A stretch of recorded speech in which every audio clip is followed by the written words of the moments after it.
Building on the previous lesson about nurturing, I want to talk to you about the least used weapon in the arsenal of a business owner, and it's criminally underused. It's sad, really, to see. I figured out about the power of follow-up when I was in my 30s. And I can guarantee you, if I would have realized how powerful this is, if I would have done a good job with this earlier on, I would have gotten rich way, way, way, way quicker. I let so much money slide through my fingers and I didn't even know it. It's crucial. And everyone makes this mistake. No one is using it. It's like I said, it's criminally underused. It's really sad. You do business with a lot of businesses every month. Like you buy stuff, you go to the same, maybe you go to the same restaurants, maybe you go to the same barbershop. Lots of different transactions all day long. Now, think about their follow-up and how much of it is being done. And I actually did this when I found out about the power of follow-up, and I realized that almost no one does a good job at this. I told you in the last installment, I think I talked about my experience by going to a car dealer. Maybe that was another video. It doesn't really matter. I went to this car dealer. Guy was super low energy. Now, I've bought quite a few cars in my life. I genuinely don't think I've ever received a decent follow-up attempt from a car dealer. Never happens. Never happens. They don't call me. I'm not saying like a lame company newsletter every month, right? That's lame. Talking about something personal, like if I sell you a car and it's like a 5 or 6 figure transaction, right? That depends on the car, obviously. There's money has been exchanged. I sell it to you. It's nice if they would follow up and actually, care about me as a customer. But let's take it one step further. I was at the car dealership. I wanted to buy a car. The guy knows I want to buy a car. I left the car dealership without having bought a car. He has my phone number, has my email address, he has my address. I never hear from him again. Like, not at all. Not even an email saying, hey, are you still looking for a car? Nothing. It's insane. This is the rule. This is not the exception. This is the rule. This happens all the time. This guy should be in my inbox like every day or every 2 days at least, because maybe I'm still looking for a car. He doesn't have a no. He doesn't have a yes. He knows I have money to buy a car. That was clear. But for whatever reason, never follows up. This is the rule, again, not the exception. Now, follow-up is extremely misunderstood. And I'm going to give you 3 things that you need to understand about this that will change your mindset about this topic. And it's super, super vital. I can't stress enough how big of a change this is in thinking, how much this can help you out. It pains me to say how much money I've lost because I figured this out way, way too late in my... Well, not too late, obviously. I'm still here, still alive, still doing business, still doing fine. But what I mean is I should have started this way earlier. 1 is that no one cares about you. No one gives a flying fuck about you. 2, that everyone respects tenacity. Someone that is tenacious. Someone that keeps going until the job is done. Everyone respects that. And 3, there is no way that follow-up hurts you. It's impossible. So let's go through these 3 in order. 1 is that no one cares about you. Think about your life. You're the main character, correct? Like you walk through your life, you make decisions, you're the main actor in your play. Like the world sort of revolves around you. You have to understand, this is the same for everyone. Like everyone is going through his or her life assuming that they're the main character and everything revolves around them. We have this sort of misconception that whatever we do, people pay attention to it, people see it, people notice it, people remember it, and they don't. They really don't.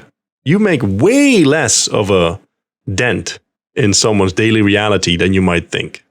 And this is awesome, because if you do dumb shit, people don't remember anyway. Like, I wouldn't advise you to do dumb shit on purpose, but if you fail at something, it's not like people remember. If you read about the life of Winston Churchill, the guy failed at everything in a miserable way. Suddenly, his moment to shine came, and he stepped up to the plate and he hit it out of the park. After that, he lost the election, by the way, after the World War II. But the guy failed miserably in so many things. And this is a common thing when you look back at successful people's lives. They failed at many, many things, but we don't remember the failures. No one remembers the failures. No one really cares. We remember the winners. We remember the times that someone actually came through and did it. So don't worry too much about them remembering you or them getting annoyed because you keep, showing up in their periphery. That's absolutely fine. You could go to a prospect while waiting in their office. You could die there, just fall on the floor dead. They would probably drag you out to the street and say, "Oh, look at that, salesman died. So sad."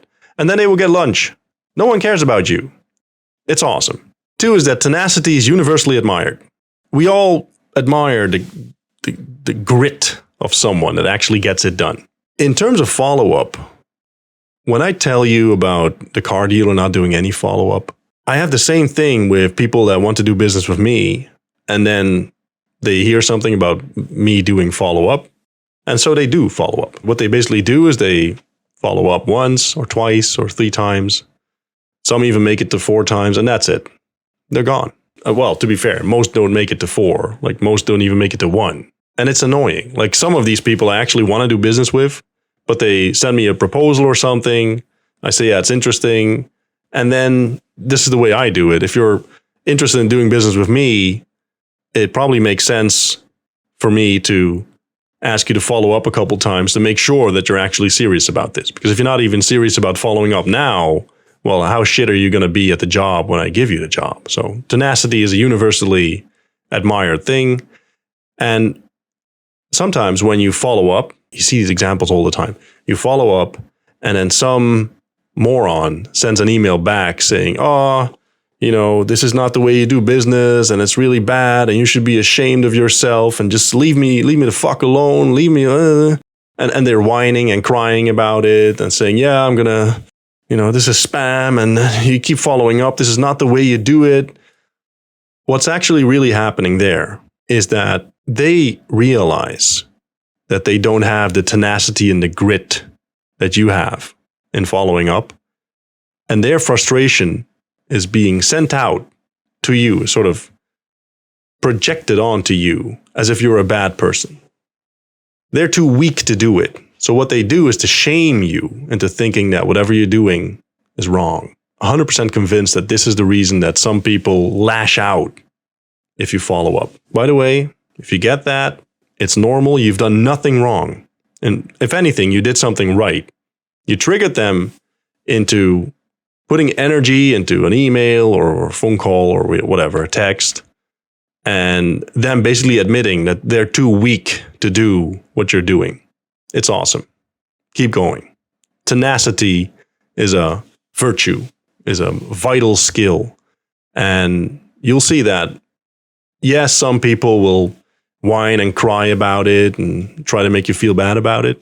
But the people that actually matter, the people that have influence, have achieved some success in their life, oftentimes really admire you for having the balls and having the stones to actually go and keep going and keep knocking on the door, because that's the way you get to success, and we know that. Which leads me into point 3, which was there's no way that follow-up ever can hurt you. Follow-up is supposed to get you to a clear yes or a clear no. As salespeople, as business people, every no gets us closer to a yes. So it doesn't really matter if we get a no or a yes. If we get a yes, that's awesome. We make money. We sign up the deal. We have a client. Awesome. If it's no, it's awesome as well. We scratch them off the list and we keep going until we get the yes. Every no gets us closer to a yes. That's a vital thing to keep in mind if you want to handle rejection the right way. Every no is one step closer to a yes. It's not like a no is a vote of no confidence in you or your product, or you should feel bad. You shouldn't feel bad about it. It's a no. That's fine.